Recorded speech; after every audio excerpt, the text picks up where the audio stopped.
No sabemos cómo pasó, pero en algún momento nuestra bici fija se convirtió en un perchero. Bueno, la biblioteca en una llavesteca, en un adornitosteca y todo lo que ande dando vueltas teca. Por eso este año llamamos a un organizador y nos dio una mano enorme. Sí, lástima que no nos dio las dos. Todavía tengo la cintura la miseria de andar moviendo muebles. Nosotros también te ayudamos a organizarte. La app Galicia ordena tus consumos por categoría para que puedas organizar mejor tus gastos. Conoce todas las herramientas que tenemos para organizar tu día a día en bancogalicia.com. Cartera de consumo. Solo para clientes habilitados en online banking. Puede requerir conexión a internet o datos a cargo del cliente. Parque Eólico Arauco es una empresa estatal que genera recursos genuinos al transformar el viento en energía eléctrica y con sus utilidades impulsar el desarrollo productivo de La Rioja a través de mecanismos que permitan hacer sustentable la producción agrícola ganadera en la provincia. Parque Eólico Arauco, presente y futuro. El teatro hace bien, el teatro hace bien, el teatro hace bien. No te quedes con las ganas. Estudia teatro en Timbre 4. Abierta la inscripción 2018. Niños, adolescentes y adultos. www.timbre4.com. Dirección Claudio Tolcachir. Ahorrá con plazo fijo digital del Banco Provincia y no ahorres tus ganas de llegar a lo que querés. Obtené tu plazo fijo digital en forma simple y segura desde VIP o cajeros de la red Link. Para más información, ingresá en bancoprovincia.com.ar. Shell Argentina auspicia este programa. Nicolás vuelve al país después de 17 años. Y Lola va a contarle a su familia que está embarazada. Estas son algunas de las historias que vivimos todos los días en Aeropuertos Argentina 2000. Conocelas en nuestro sitio web o a través de nuestras redes. Aeropuertos Argentina 2000, donde tus emociones toman vuelo. Aprovecha los ahorra mes día con ofertas increíbles por todo junio. Jugo de naranja exprimido día por un litro a 49,99. Y arvejas secas remojadas día por 340 gramos a 14,99. Supermercados Día. Si pagas más, es porque querés. Ofertas exclusivas para socios club día, ofertas válidas para consumo familiar. Estamos sumando nuevos espacios verdes en la ciudad para que los vecinos tengamos más lugares para encontrarnos. Además, incorporamos juegos para los más chicos y actividades para todas las edades. Disfrutar tanto las plazas y los parques. Juntos, seguimos transformando la ciudad. Vamos, Buenos Aires. MEOP, ART Mutual. La primera ART de los trabajadores con el respaldo de petroleros privados. 0800-333-2782. MEOP, ART Mutual. Comprometidos con la prevención y la calidad de vida de los trabajadores.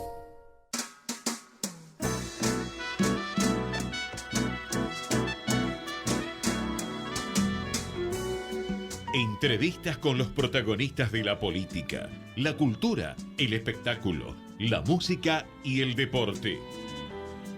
Un diálogo abierto para pensar desde una óptica diferente. Voces y Memoria, los martes de 20 a 21 con la conducción de Hernán Dobri.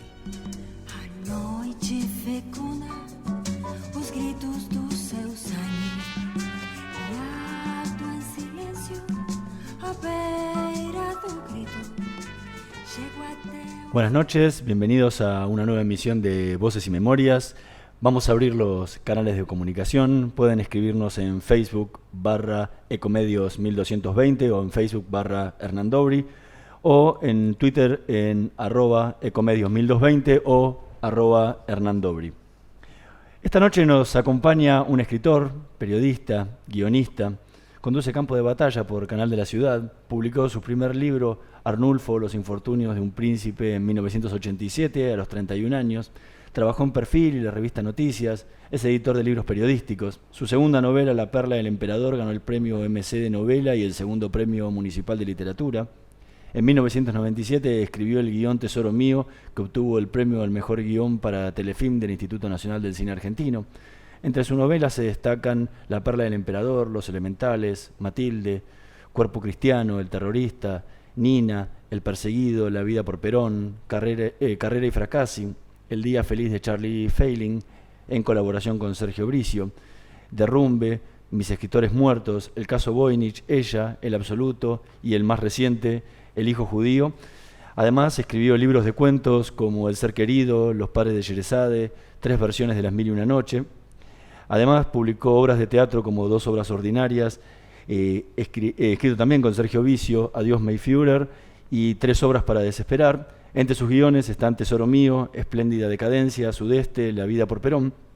Recibió el premio MC de novela por La Perla del Emperador, el segundo premio municipal de literatura, también por el mismo libro, como dijimos anteriormente, el premio literario de la Academia Argentina de Letras de Ingénero Narrativo por El Absoluto, el premio nacional de literatura por categoría novelas, también por El Absoluto, y recientemente el premio de la crítica de la Feria del Libro por El Hijo Judío. Hoy nos acompaña en Voces y Memorias Daniel Goebel. Muchísimas gracias por estar esta noche con nosotros. Gracias por leer mi extenso y decepcionante currículum. ¿Por qué decepcionante? Porque la enumeración es tan vasta que uno piensa, ¿por qué este tipo publicó tanto? No estaba convencido de lo que hacía.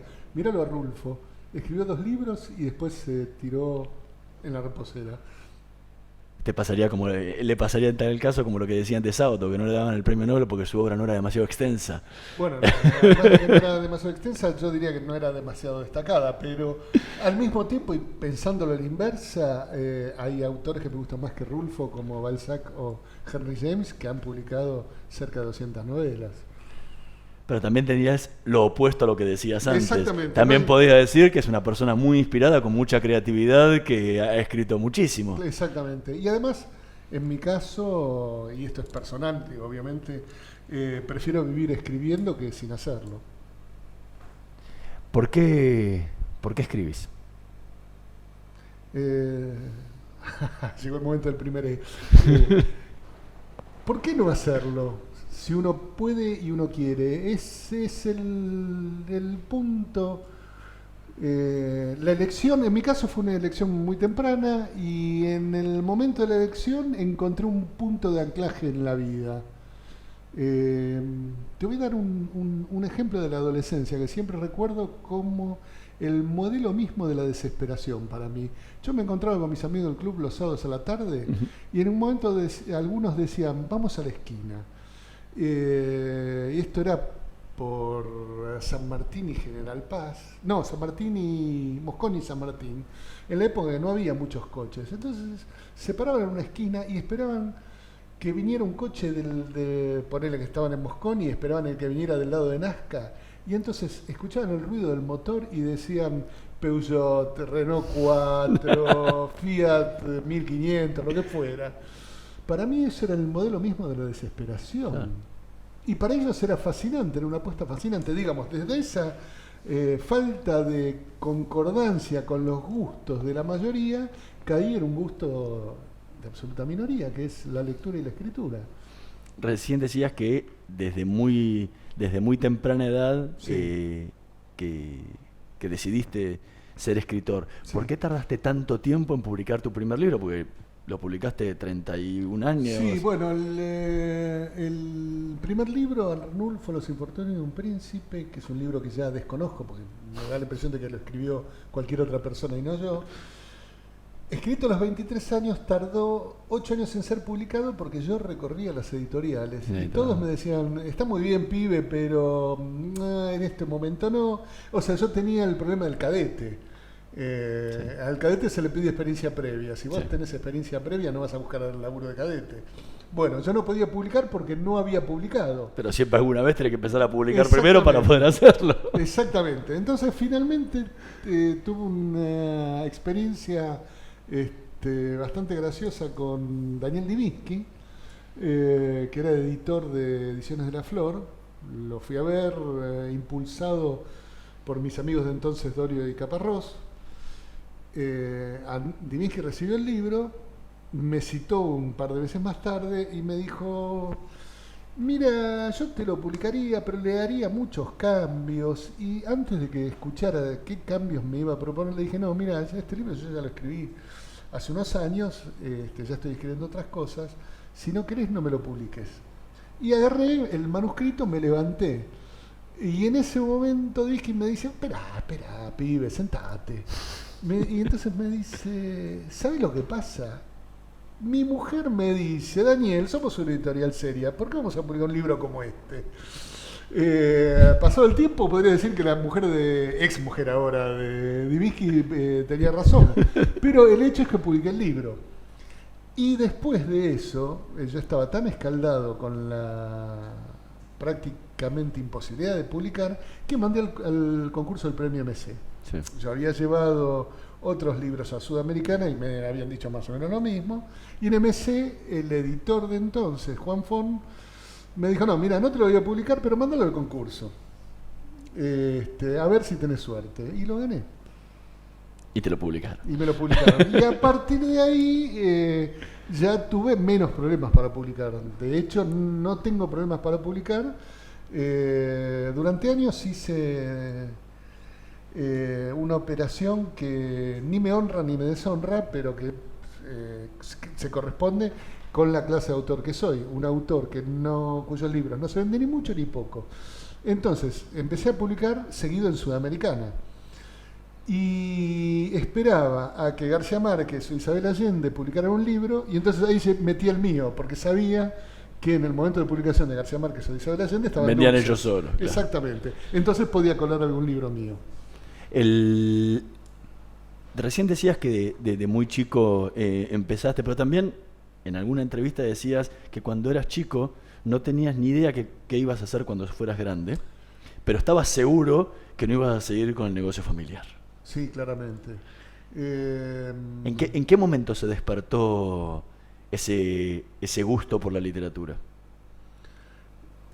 No es, yo no podría marcar un momento, porque en rigor lo único que aprendí verdaderamente en todos los años de mi escolarización, primaria, secundaria y parauniversitaria, fue a leer.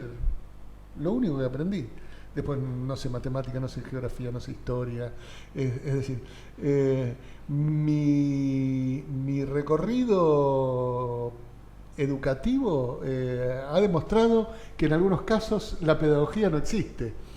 Pero digo bien, lo único que aprendí fue a leer y escribir. Ya en primer grado, a fines de primer grado, yo me sentaba al lado de un compañero que había repetido y yo ya le enseñaba a leer.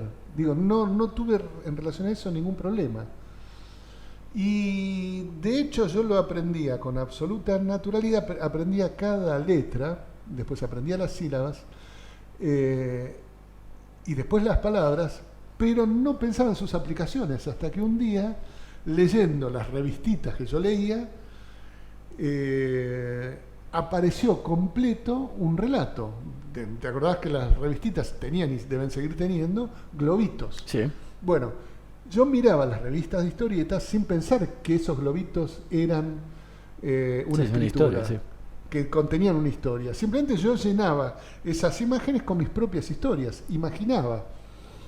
Lo mismo que lo hacías también con los cuadros Exactamente. Que veías de los libros de tu papá. Exactamente, eso es un fenómeno paralelo. Mi papá compraba la biblioteca, ¿cómo se llama? La Pinacoteca de los Genios, y él me mostraba las pinturas, me trataba de hacer entender ciertas sutilezas del color, del claro oscuro, de la perspectiva, lo poco que él pudiera saber o hubiese leído en los fascículos. Y yo lo que miraba eran las escenas, las gordas en cueros, los soldados que alzaban espadas, y me imaginaba cuentos.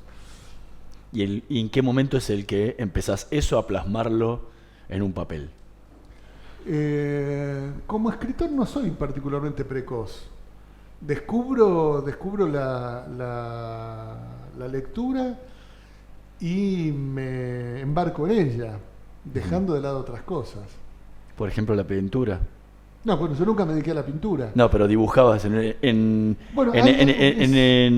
El hijo judío, decís que sí, en el momento que empezaste a escribir dejaste de dibujar para siempre. Claro, bueno, yo dibujaba como cualquier chico, y mi dibujo tenía progresos.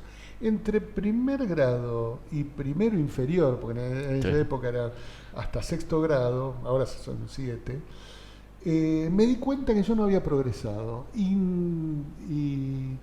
si yo cotejo lo que puedo dibujar ahora con lo que dibujaba en primer grado, no debe haber diferencias. Claro. Hubo un corte. Lo mismo con otras actividades, el fútbol. Todos corríamos detrás de la pelota. De golpe fue para mí un descubrimiento que había otros amigos míos que con la pelota hacían algo que era distinto de correr detrás de ella. Y yo me quedé en ese malón. Digo, puede ser exagerado, sí, ¿no? En el sentido en que mi invalidez no es tan extrema que necesito que alguien me diga cómo subirme un colectivo. Pero sí es cierto que la dedicación continua y obsesiva a un asunto te cierra otras cosas. Sí. Digo, no hay ganancias y pérdidas, ya se sabe. No, hay algunos que las pueden hacer en paralelo, o sea, que han sido, qué sé yo, un caso es el de, por ejemplo, Jairo. Jairo como cantante es un excelente cantante y tiene una carrera en paralelo de pintor. Y hay otros que lo han hecho también, pero igual no, sí, es personal de cada uno, ¿no? Sí, qué curioso. Yo fui a la exposición en Quinta Trabuco de Jairo y diría que es mejor que el cantante. Bueno, ¿cuál es mejor que una de las dos? Claro. Pero la sigue, sigue canalizando las dos juntas. Sí. Estamos conversando con Daniel Gebel. Vamos a escuchar el primer tema que eligió para esta noche de Voces y Memorias, Don't Even Leave Me.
Era Don't Even Leave Me, Keith Jarrett, tema que eligió Daniel Gebel para esta noche de Voces y Memorias. ¿Por qué Keith Jarrett? ¿Por qué elegí? No es que yo tenga una afición particular por Keith Jarrett, pero este disco lo escuché una vez, la verdad que me encantó. Y me gustó también una cuestión de cierto rasgo biográfico. Keith Jarrett, por algún motivo, durante 1, 2, 3, 5 años no tocaba. Estaba deprimido, aplastado, tirado en la cama. Y un día su mujer de entonces, de ahora, de antes, no sé, le dice: ¿por qué no te sentás al piano? Andás a ver con qué entonación se lo dijo, pedazo de sopenco, mi querido, amor, querido, vaya uno a saber, y tocas, probás aunque sea con un dedo, temas fáciles. Y todos los temas de este disco son absolutamente emocionales y sensibles. No tienen nada de virtuosismo técnico, que por lo menos que yo sepa, solo tienen intensidad y espacio entre nota y nota, y eso me parece muy interesante. ¿Te pasó eso que le ocurrió a Keith Jarrett? Sí, durante 3 o 4 años yo... Esto tiene que ver con el periodo que se abre después de Arnulfo. Es decir, una época particularmente desdichada para mí, tanto por motivos biográficos como por motivos literarios. Y voy a hablar de los motivos literarios. Yo no podía escribir, no podía publicar. Y mis amigos escritores ya empezaban a publicar.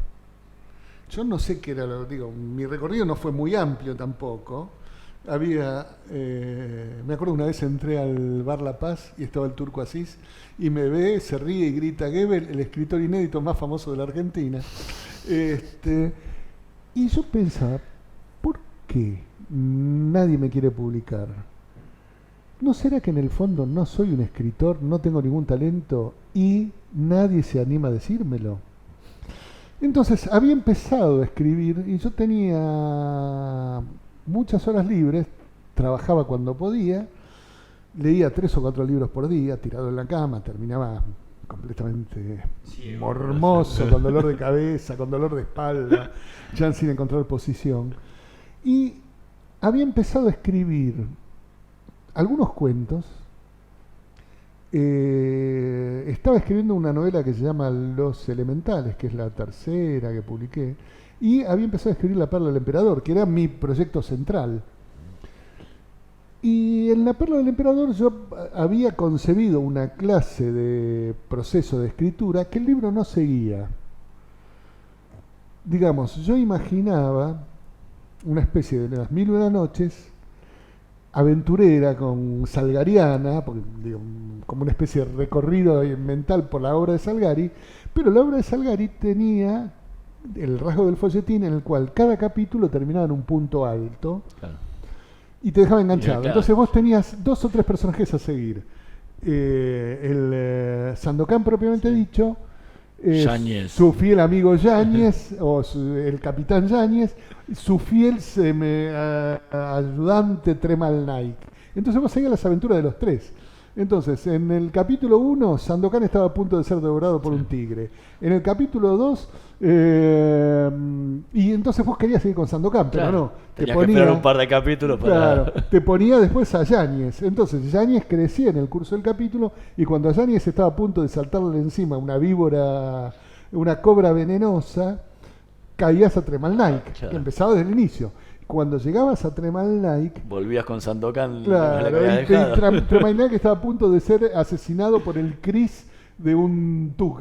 Entonces, la novela, todas las novelas de Sandokan eran un comienzo, caída, vuelta a empezar, comienzo, caída. Bueno, a mí lo que me pasaba es que yo continuaba las historias y en el momento cumbre era como que se me disipaban. Era como una sucesión de narraciones como eyaculaciones precoces. Y yo pensaba, este libro se me cae, hasta que me di cuenta que ese era el sistema narrativo del libro, que operaba por construcción y desvanecimiento, y que cada historia se continuaba en otra, de algún modo, como el fenómeno de las olas. Sí. Una ola cae sobre otra y la estira, etcétera, etcétera. Bueno, en el curso de ese tiempo, yo era desdichado porque pensaba que yo ya nunca más iba a poder escribir algo. No me publicaban, no podía escribir. En el curso de eso, de golpe, me llaman un director de teatro, ahora ya fallecido, Augusto Fernández. Trabajé con él en la adaptación del Fausto de Goethe. Sí. Fuimos a Alemania a presentarlo. En ese lapso me publican Arnulfo. Sí.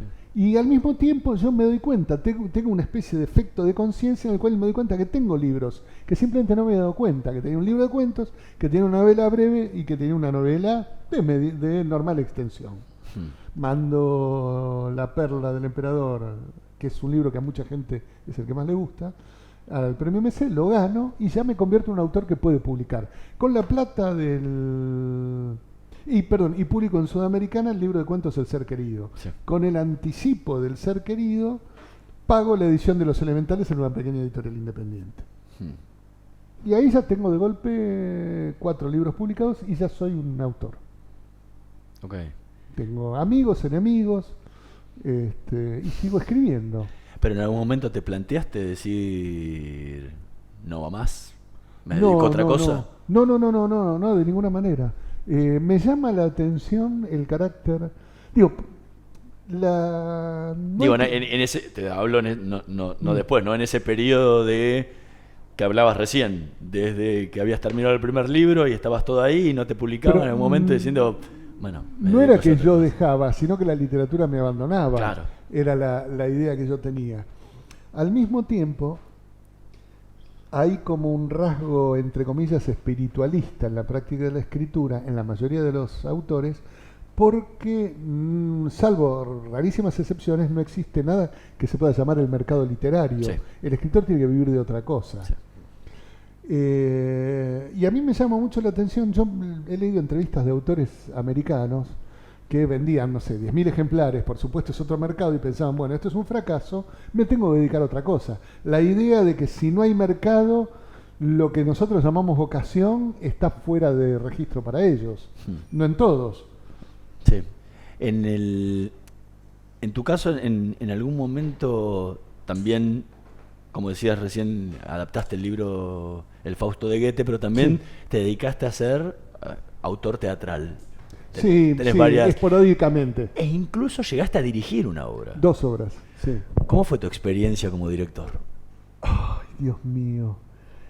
A mí me gustó hacerlo, pero me acuerdo de un comentario que me disuadió de seguir dirigiendo. Uno fue el de mi novia, que había estudiado teatro en sus años mozos, y cuando me acompañó a todas las funciones de la última, que se llamó Pobre Cristo, y me dijo, está bastante bien la obra para ser de alguien que no tiene la menor idea de cómo se dirige un actor. Y otro de un amigo que la vio y me dijo, mira Daniel, vos sos más inteligente que esto que estás haciendo. Entonces ahí me di cuenta, y además yo sentí en ambas ocasiones un frío espantoso de parte del medio teatral. Digo, como si yo fuera un advenedizo que me dedicaba a eso, pero debería volver a lo mío, que son las novelas y los cuentos. Y pensé, tuve una especie de dilema. Dije, o yo me pongo a estudiar dirección de teatro y en 20 años tal vez aprendo algo, o sigo haciendo lo que hago. Que escribo y que otro dirija. Y que otro dirija. Y además yo dirigí, porque no encontraba directores ni actores que quisieran hacer mis obras. Sigue ocurriendo eso, no sé por qué. Cada tanto algún grupo de actores aficionados me pide algo y, qué sé yo, digo que sí o digo que no. Tuvimos con Sergio Vicio, o sea, el Fausto, yo me acuerdo cuando se estrenó el Fausto, un productor me dijo, Goebbels, disfruta de esto porque nunca más vas a vivir algo como esto. Cuando la sala estaba llena había 500 personas, cuando la función no había sido muy exitosa había 100. Cuando dirigí mis propias obras, si había 30 personas era una dicha total. Y con Vicio cuando estrenamos La China, tuvimos un suceso de crítica notable, no comercial, aunque la gente creía que era un éxito a sala llena. Pero para mí es muy sufriente la experiencia teatral, porque el director está ahí, porque ve la cantidad de gente que entra, porque tiene que remarla. En cambio, yo publico un libro y no voy a algunas entrevistas, no tengo que hacer nada, no estoy viendo la cara de mi público. Sí. Es más, alguna vez he visto en una librería que alguien agarra un libro mío y yo me voy de la librería, no quiero ver qué hace con eso. Estamos conversando con Daniel Goebbels, vamos a hacer una pequeña pausa, en un minutito más volvemos con más Voces y Memorias.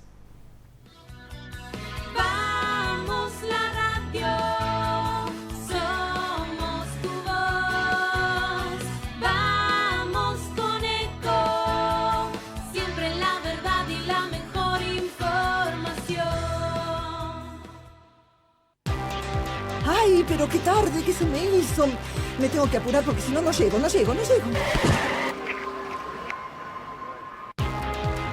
No. ¿Pero seguro? ¿Qué problema? Bueno, vamos a encontrar una solución. Bancame ahí que en 2 minutos estoy con vos. Bueno, vos ahora te tenés que ir. Sí, pero yo quiero hablar de esto ahora. Cuando llegue a casa te llamo. 3 de cada 10 muertos en el tránsito son peatones. Cruzá siempre por la senda peatonal o esquina, respetando los semáforos. Allí, todos los vehículos deben darte prioridad. Luchemos por la vida. Descarga gratis de tu celular la aplicación Ecomedios. Podés escucharnos en vivo, informarte con las últimas noticias y entrevistas en audio y video. Búscala y bajate la aplicación Ecomedios.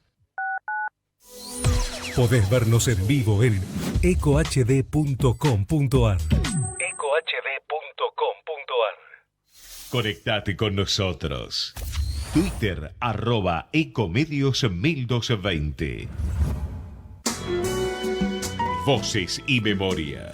Una hora con los protagonistas de la política, la cultura, el espectáculo, la música y el deporte para pensar desde una óptica diferente.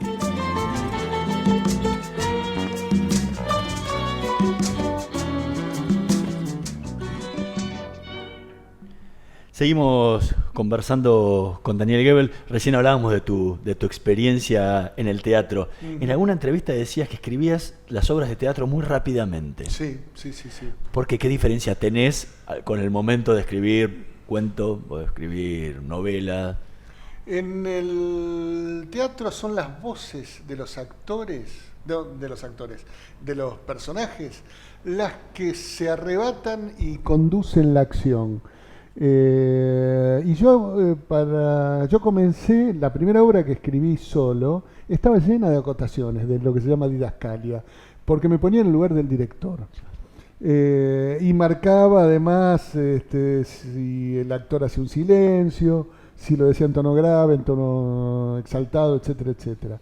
A medida que fui escribiendo teatro, fui eliminando eso y dejé que los propios modos de habla de los personajes marcaran las entonaciones, porque me entregué a la idea de que los estados de los actores están definidos por el modo en que hablan, que es la lengua la que arrastra la acción. Por eso probablemente los actores los directores no toman mis obras, porque no encuentran las acciones físicas en el modo de habla de los personajes, porque las obras que fui escribiendo son obras salvajes, brutales, bestiales, de desgarramiento, de destrucción sentimental, política, etcétera, etcétera. Y por un lado hay una zona del teatro como experimental y vanguardia de la que yo no tengo conocimiento, porque no tengo muchos contactos en el mundo del teatro, y por el otro lado el teatro convencional es un teatro que no me interesa nada y que es una construcción bien hecha, que no voy a ver. Claro. Pero el teatro, escribir teatro me arrebata, voy rápido, rapidísimo, entusiasmado, ese que es como escribir en punta de pie y ser bestial, desenfrenado. Y en cambio escribir una novela es un trabajo de largo aliento, sí, aunque se haga rápido. Sí. En la obra de teatro, en el principio está el fin, aunque se continúe. Por ejemplo, el último libro de teatro que publiqué, Pornografía Sentimental, son 6 obras de teatro que pueden ser una sola obra de teatro, que es una pareja que se acaba de conocer y que sigue vinculada y peleándose hasta el momento de la muerte y después. Y entonces, cada obra, la primera obra la escribí hace 20 años. Después, 10 años más tarde, escribí la segunda. Después la tercera, la cuarta, la quinta y la sexta, y rápidamente, cada una. Después de eso escribí 2 obras de teatro, una que se llama Padre y otra se llama Madre, que también son brutales y bestiales. Y después de eso el teatro por el momento me abandonó. No desdeño ni descarto la idea de volver a escribirlo, pero empecé a escribir textos narrativos. Y la diferencia temporal y rítmica tiene que ver con que la construcción de un relato novelesco siempre supone la existencia de un narrador, sea cual sea un narrador omnisciente o sea un narrador que es un testigo, que es una voz, y averiguar cómo habla esa voz es mucho más difícil que sentar a dos personajes a pelearse. ¿Y en qué momento decidís esto es para acá, esto es para acá, esto es para acá? No, se decide solo. Se va o sea, cuando se te ocurre la idea de la cabeza, ¿en qué momento decís esto va para un cuento, esto va para una obra de teatro, va para un guión o va para una novela? Cuando escribo teatro no tengo dudas. A veces dudo si no... A ver, yo escribí una novela que se llama... Perdón, yo escribí un guión de cine junto con el actor Luis Zembrowski, que dirigió el extinto Sergio Velotti, que se llamó La vida por Perón. Sí, que también era una novela tuya. Después fue una novela. Okay. Después...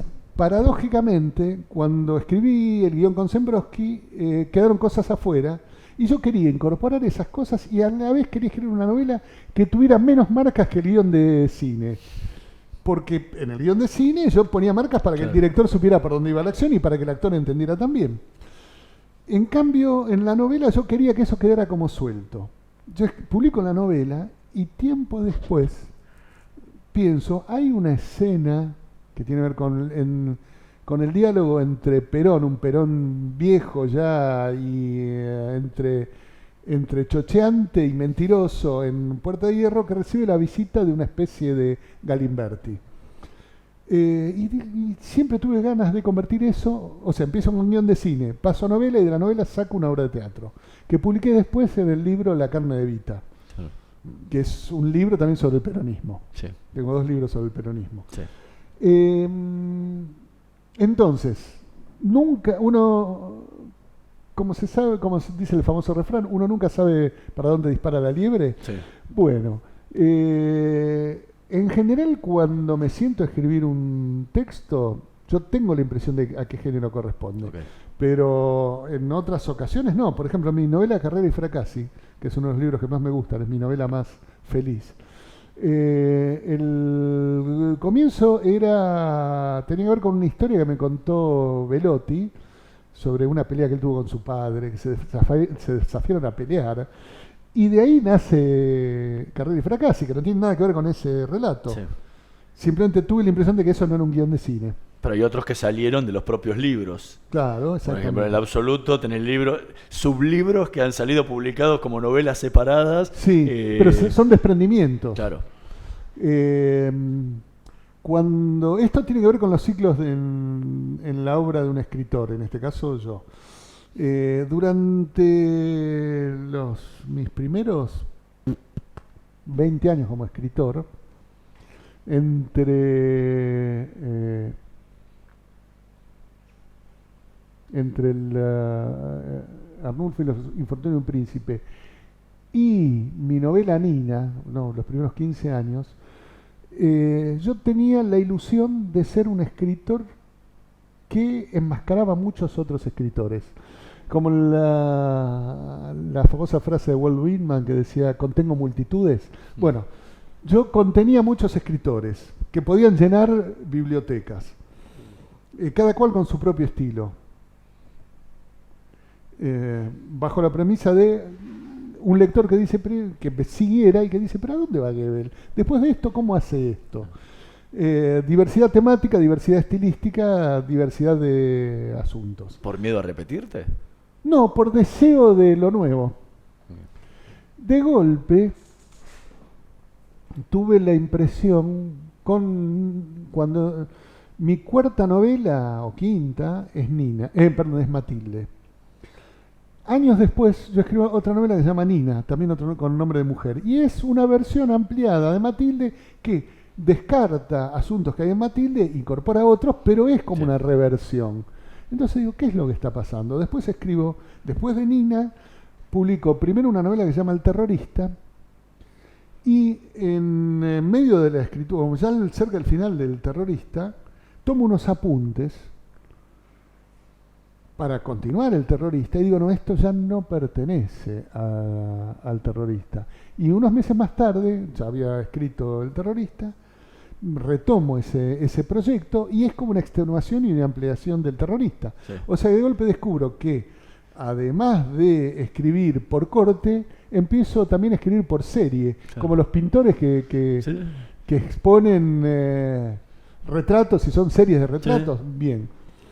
Y eso encuentra una especie de grado de condensación y de intensificación con mi novela El Absoluto.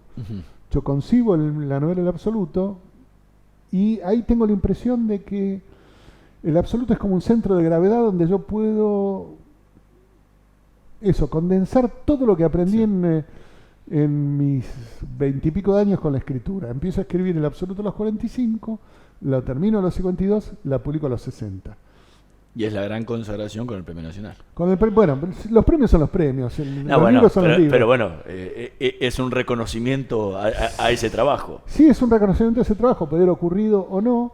Yo no creo tanto en los premios, independientemente de que un autor los desee por serenidad y en el caso del Premio Nacional porque te da una pensión.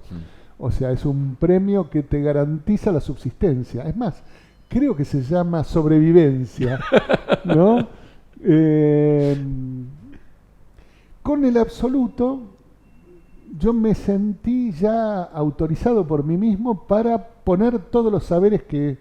Digo, por supuesto es un libro diferente de todo lo anterior, pero al mismo tiempo es un libro que es como el agujero negro después del horizonte de sucesos, donde entra todo y se transforma. Y al mismo tiempo es un puntapié para nuevas cosas. Yo tardé 7 años en escribir El Absoluto. En el curso de la escritura del Absoluto salieron otros libros. Los padres de Sherezade, El caso Voynich, Ella y Derrumbe, ¿no? Que tienen que ver con distintas circunstancias de mi vida. O sea, El Absoluto no es un libro que escribí un tirón. Es un libro que fui escribiendo. Es un libro compuesto de 6 libros. Lo fuiste reescribiendo, le fuiste haciendo No, yo no reescribo salvo lo último. Reescribo para volver a encontrar el tono. Reescritura digo, de agregados que le fuiste haciendo, eso. Sí, pero hacia adelante. Fui, es cierto, desprendiendo textos de ahí. Claro. O sea, los cuentos de los padres de Sherezade son cuentos que estaban en El Absoluto y que yo saqué. Derrumbe era una idea que de alguna manera estaba en El Absoluto, está de hecho, pero se convirtió en una novela autónoma. El caso Voynich es parte de una investigación que yo estaba haciendo por El Absoluto y que alcanzó autonomía. Al mismo tiempo yo me demoré en publicar El Absoluto, primero por una superstición. Digo, yo sabía que, por lo menos para mí, era un libro importante.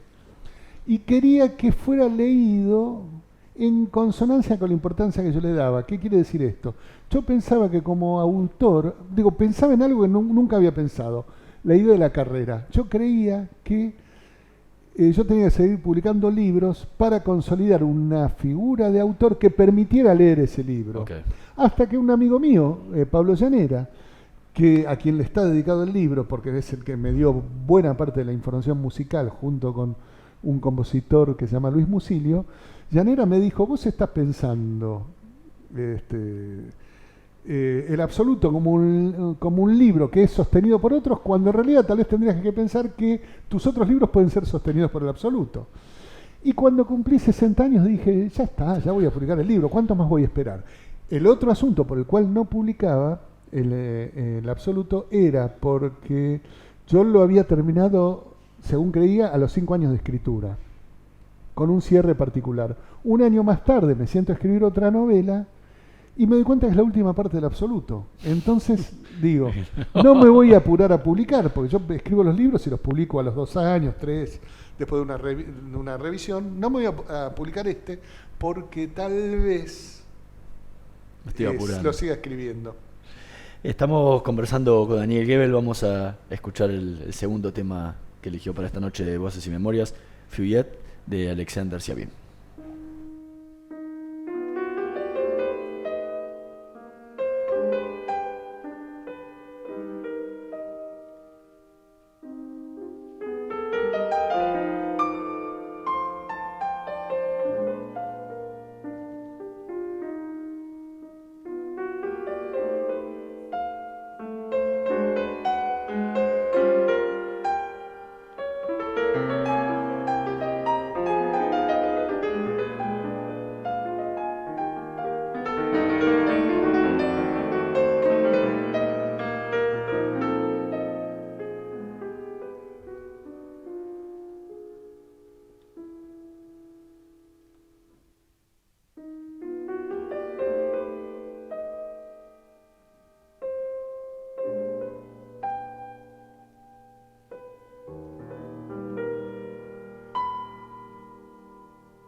Era Fuyet de Alexander Scriabin, tema que eligió Daniel Gebel para esta noche de Voces y Memorias. ¿Por qué?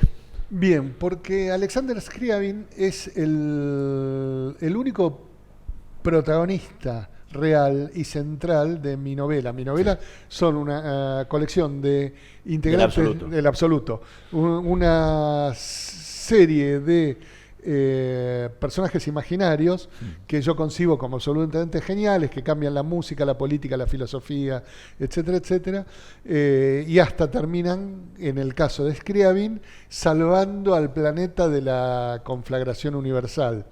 Alexander Scriabin fue efectivamente un músico realmente existente, que está entre el post-chopinianismo y la música dodecafónica, no sé, bueno, yo no sé mucho de música, pero está, digamos, entre Chopin y Stravinsky. Stravinsky lo detestaba. Era para mí, Scriabin, un músico genial. Para mí escucharlo fue una explosión mental, en una época en que yo escuchaba Led Zeppelin, digamos.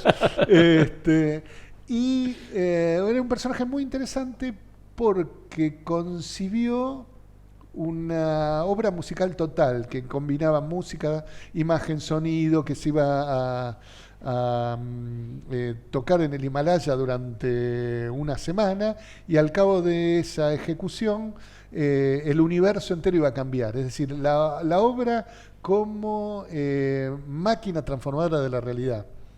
¿Escribís con música? A veces, no todo el tiempo.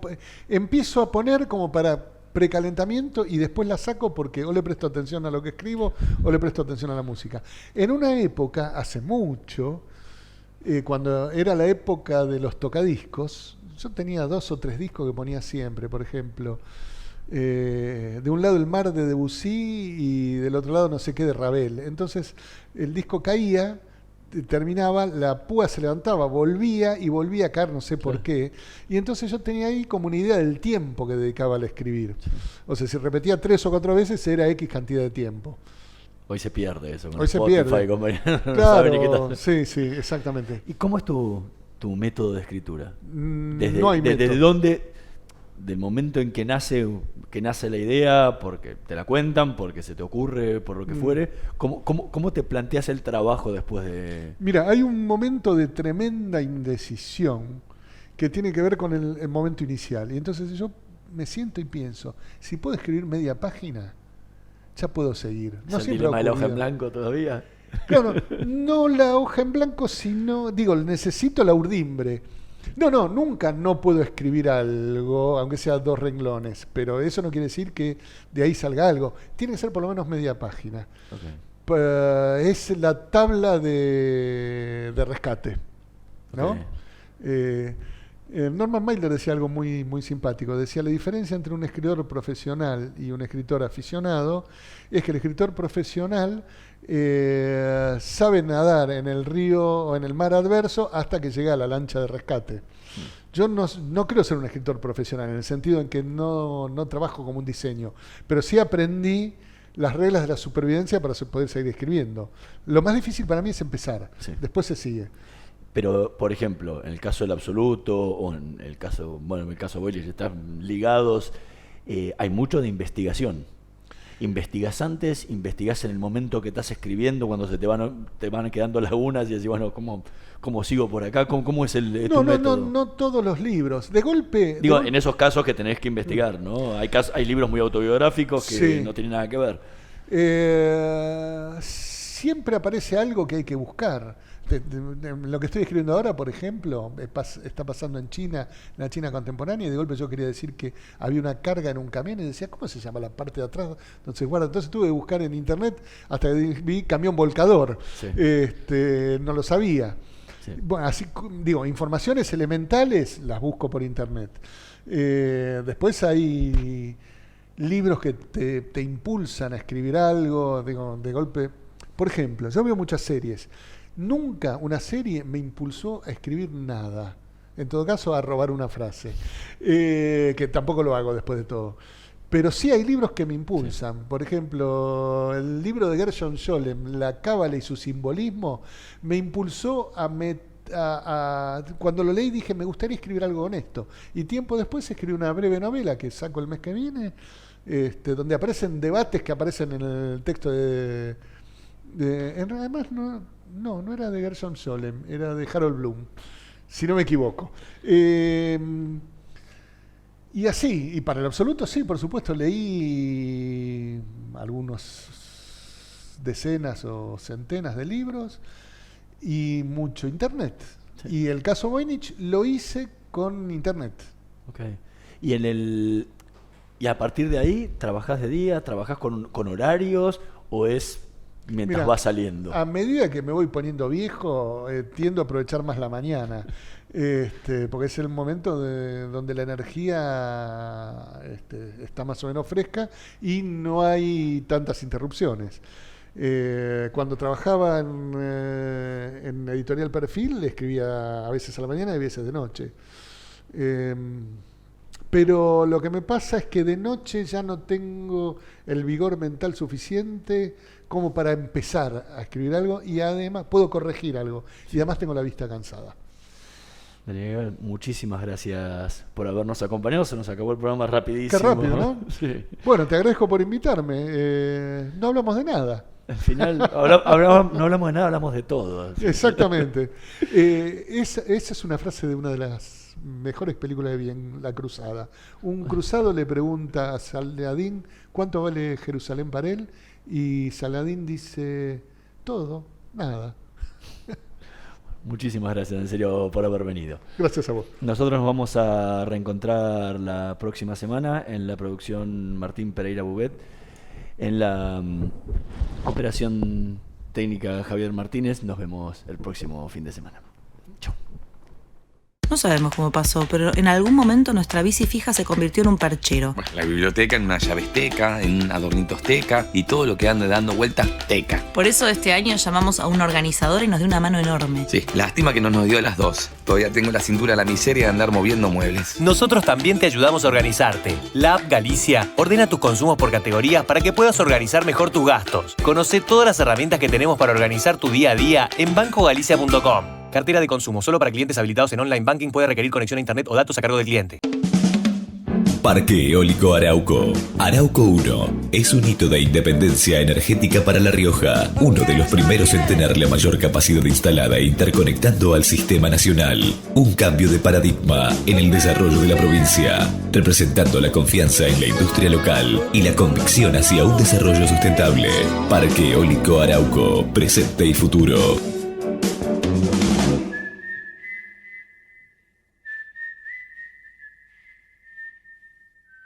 El teatro hace bien, el teatro hace bien, el teatro hace bien. No te quedes con las ganas. Estudia teatro en Timbre 4. Abierta la inscripción 2018. Niños, adolescentes y adultos. www.timbre4.com. Dirección Claudio Tolcachir. Shell Argentina auspició este programa.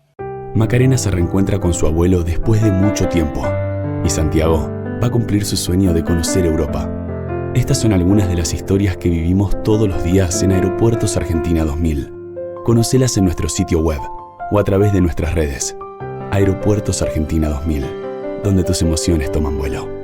Este miércoles 5 de junio aprovecha un 25% de descuento en productos seleccionados sin TAC marca Día y en más de 20 marcas seleccionadas. Supermercados Día. Si pagas más, es porque querés. Ofertas exclusivas para socios día máximo 6 unidades por comprar la oferta de núcleos y productos del programa Precios Cuidados, precios esenciales ni ahorra mis ofertas válidas para consumo familiar. Estamos sumando nuevos espacios verdes en la ciudad para que los vecinos tengamos más lugares para encontrarnos. Además, incorporamos juegos para los más chicos y actividades para todas las edades. Disfrutar tanto las plazas y los parques. Juntos, seguimos transformando la ciudad. ¡Vamos, Buenos Aires! MEOP, ART Mutual.